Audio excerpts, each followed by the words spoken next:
महाराणा प्रताप यांच्या जयंतीनिमित्त सर्व हिंदू बांधवांना हार्दिक शुभेच्छा। या ठिकाणी महाराणा प्रतापांचे फलक होते, त्याच्या अगोदर दयनीय स्थिती होती, पण आंबेडकर शॉपिंग सेंटर आणि महाराणा प्रताप शॉपिंग सेंटर यांच्या सर्व सहकार्याने व महानगरपालिका तसेच ईश्वरसिंग राजपूत नगरसेवक यांच्या सहकार्याने हे स्मारक उभे झाले। तरी हे स्मारक सर्व समाज बांधव व हिंदू बांधवांना एक प्रेरणादायी ठरेल व या सगळ्यांमध्ये पुढाकार घेऊन हिंदू जनजागृती समितीने सहकार्य केले। जय श्री। आज महाराणा प्रतापजी यांची 486वी जयंती आहे। मी त्यांना मानाचा मुद्रा करून अभिवादन करतो।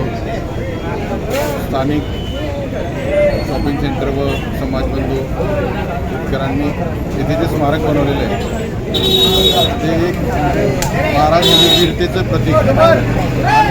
हे स्मारक बघून एक उत्साहपूर्ण असं वातावरण समाजात निर्माण होईल, त्यामुळे मी आयोजकांचे मनापासून धन्यवाद मानतो आणि शुभेच्छा देतो।